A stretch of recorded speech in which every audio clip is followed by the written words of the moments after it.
México está viviendo tiempos de violencia y una parte de esta violencia quizás nos dirían es natural, es la violencia del crimen organizado, es la violencia que siempre hemos visto, pero hay otra violencia menos visible que no por ello deja de ser tan importante. Es la violencia en contra de las mujeres, la violencia en contra de los niños y es una violencia que a veces no se entiende muy bien.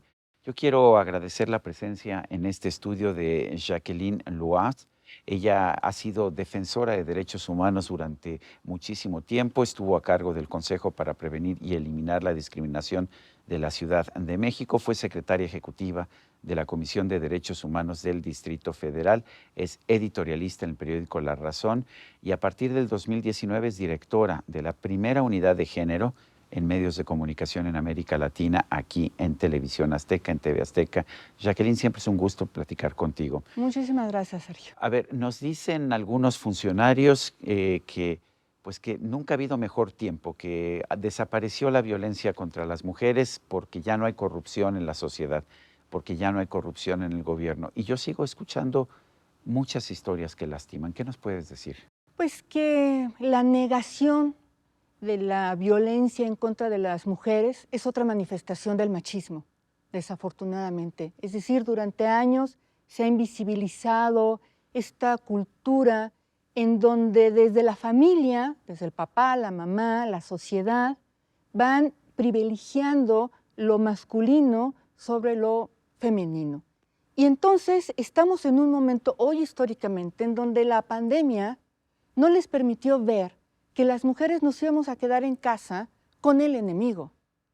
Y yo te puedo decir porque me consta que muchas mujeres me han dicho, qué bueno que salgo a trabajar y que no me estoy quedando en casa con él, porque es quedarse en casa con él, dormir con él, vivir con él, pero no solamente como pareja, sino como el papá, sino como el hermano, sino como el abuelo. Es decir, la violencia en contra de las mujeres es una realidad. No verla es seguir continuando con esta cultura que nos ha colocado en que en este país hoy sean asesinadas 11 mujeres al día. Y eso es por impunidad. ¿Y cómo es esta situación en el mundo empresarial? ¿Te ha tocado a ti, pues, encabezar una unidad de género aquí en TV Azteca? Eh, yo sé que en casi todas las empresas de México, si no en todas, hay una conducta machista.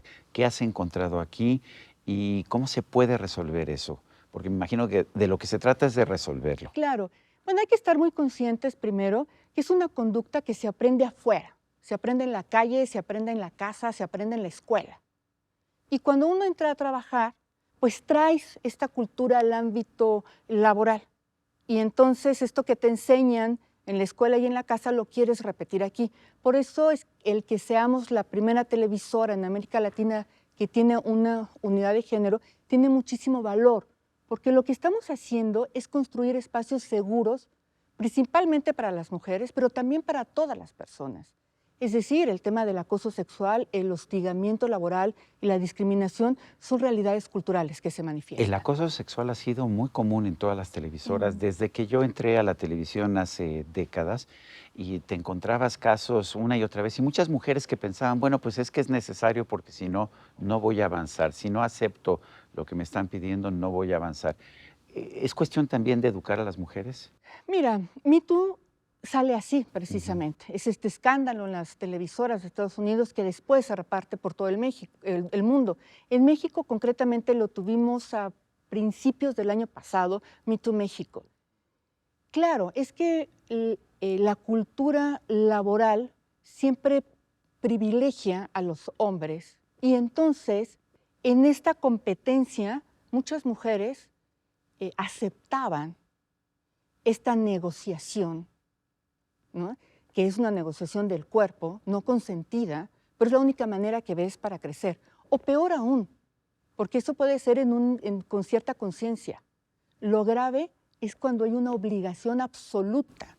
Es decir, no es que quieras o no, no es para que subas de puesto o no, es porque yo soy el jefe, yo soy la autoridad y así me relaciono con las mujeres. Por eso es tan importante y hemos impulsado muchísimo aquí el entender que el no es no, que el sí puede cambiar a no y que el silencio de ninguna manera es sí. Las relaciones tienen que ser consensuadas, Solamente así las podemos entender. ¿Qué tanto prevalece la violencia intrafamiliar en la sociedad mexicana? Muchísimo, muchísimo. En el primer trimestre de este año creció un 23% la violencia intrafamiliar. ¿Por la Casi pandemia o es antes de la pandemia? No, la pandemia agudizó las llamadas, 53,000 llamadas tuvimos de violencia intrafamiliar. Esta crece porque hay dos elementos que juegan aquí. Uno es el tema de los cuidados. Las mujeres dedicamos 36 horas a la semana a los cuidados, mientras los hombres dedican 14 horas. Cuidados a los niños, a la Los niños, familia. a la casa, a la limpieza, todo. Cuando estás de 24 horas en casa, sin poder salir ni siquiera a la banqueta, entonces esos cuidados se nos agudizaron a las mujeres. Entonces teníamos que ser esposas, mamás, hermanas, hijas, 24 horas continuas. A eso súmale que el proveedor en casa, el varón, aunque ahora cada vez más las mujeres también cooperamos, estaba sin trabajo. No sabías qué iba a pasar con tu fuente laboral. Los niños, las niñas, sin ir a la escuela. Entonces, claro, toda esa bola de sentimientos y de emociones en un espacio cerrado, y no me refiero a que solamente se viva donde hay menos recursos económicos, la puedes vivir en una casa de 800 metros cuadrados. Pero esas tensiones se nos fueron acumulando. Y la violencia, desafortunadamente, es una manera en donde culturalmente en América Latina y en el mundo hemos educado a los varones. A los varones los hemos educado que tienen que ser violentos para salir adelante. Y entonces ejercen esa violencia en el ámbito familiar también. Hemos visto manifestaciones en contra de la violencia contra las mujeres y entiendo las manifestaciones, pero ¿esa es la solución? ¿Manifestarse, protestar en las calles o hay otros caminos de solución? Mira, es una pregunta que yo he reflexionado mucho y que me han hecho varias veces. Y yo lo que digo es que hasta que el movimiento de mujeres jóvenes, porque tenemos que decir que mayoritariamente ya son jóvenes, salieron a la calle a gritar, las volteamos a ver. Antes era siempre a través de la negociación política, del por favor, de dame la oportunidad, de ya me toca, de investiguen el feminicidio. Y así vivimos años. Y hasta que salieron a la calle, mujeres jóvenes, gritaron, pintaron, la sociedad las volteó a ver y dijo, ahí están, más allá de las formas, ahí están. Y a partir de eso se están modificando protocolos, acciones. Entonces, bueno, es una pena que tengamos que usar la violencia, pero si así te voltean a ver, pues se entiende. ¿Cuáles son las soluciones de fondo? ¿Es la educación nada más o hablabas de que hay que modificar protocolos? ¿A qué te refieres con eso? Me refiero que son varias acciones que tienen que actuar en sinergia. Es decir, no podemos decir que solamente es un tema de educación en el ámbito familiar, también en el ámbito académico. Hoy por hoy, por ejemplo, seguimos sin hablar de educación sexual a las niñas y a los niños, a los adolescentes, en las secundarias. Tenemos un grave aumento de embarazo adolescente, que es violencia también. Tenemos que educar en ese sentido. Y por supuesto que hay que darle el valor tanto a lo masculino como a lo femenino. Y dime si no es un mensaje muy fuerte cuando de repente ves que el símbolo del gobierno de tu país son puros varones. Y no estás, te están invisibilizando. Y cuando alzas la mano y dices, oye, ¿por qué no pusieron varones ahí? Te dicen, sí. ¿Por qué no pusieron mujeres ahí? ¿Por qué no pusieron mujeres ahí? Te dicen, sí, las vamos a poner. Pero no estamos, no nos miran. Es toda una sociedad, es todo un sistema. Sí es educación, pero también es demanda. Es decir, las mujeres tenemos que demandar lo que queremos, lo que necesitamos. Y la carga de la denuncia no solamente tiene que estar en nosotras, la carga de la denuncia también tiene que estar en el entorno, en las vecinas y los vecinos que ven la violencia, en las compañeras de trabajo que ven cómo otra compañera es violentada. También desde ahí tiene que venir la denuncia para modificarnos. Yo soy del equipo de las optimistas. Yo creo que el mundo está mejor ahora que antes. Y a partir de eso me parece que las mujeres podemos y seguimos ir avanzando en esta, no igualdad, porque no somos iguales hombres y mujeres, pero sí con los mismos derechos y poderlos ejercer con las mismas oportunidades. Hemos visto cambios, por ejemplo, en la Fiscalía General. El fiscal general, el doctor Alejandro Gertz Manero, primero dijo, el feminicidio la tipificación del delito de feminicidio nos está impidiendo lograr convicciones, lograr sentencias de culpabilidad en casos claros de violencia contra las mujeres. Y más recientemente lo que dijo es, todos los homicidios de mujeres deben ser considerados feminicidios. ¿Dónde está el equilibrio? ¿Qué debe ser el feminicidio? Mira, me parece que tenemos una gran confusión entre el feminicidio y el homicidio. Y no solamente eso. El fiscal de Jalisco, ante un chico gay asesinado por odio, ahora lo quiere investigar como feminicidio. Bueno, sí.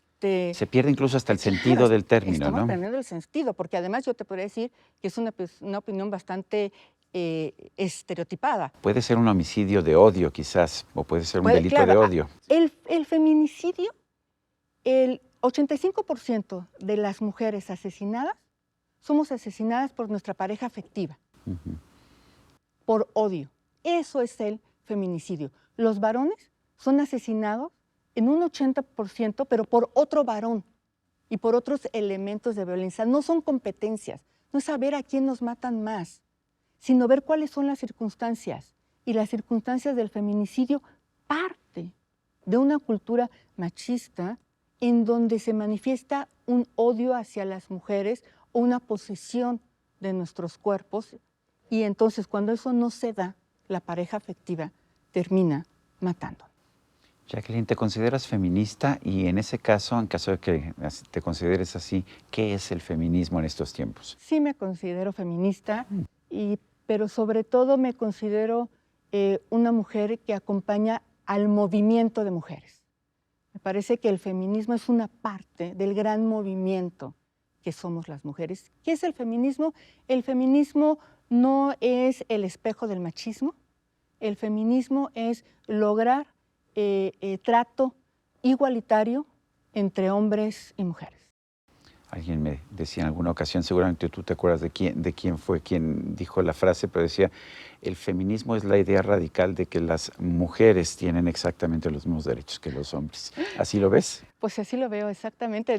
Tenemos exactamente los mismos derechos, pero los ejercemos de manera diferente. Y eso es lo que llamamos equidad. Y entonces no solamente es luchar por igualdad de derechos, sino que sea con equidad. La maternidad es un ejercicio de equidad. Los hombres no gestan, las mujeres sí. La lactancia, hoy por hoy. En fin, todos esos ejercicios es a lo que yo llamo igualdad de derechos, pero con equidad. Jacqueline Loaz, titular de la Unidad de Género de TV Azteca, quiero agradecerte esta conversación. Muchísimas gracias a ti por la oportunidad. Gracias. Y a usted, amigo televidente, que hace posible este programa, se lo agradezco también. Esto es todo por hoy, pero no se le olvide. Nos vemos la próxima.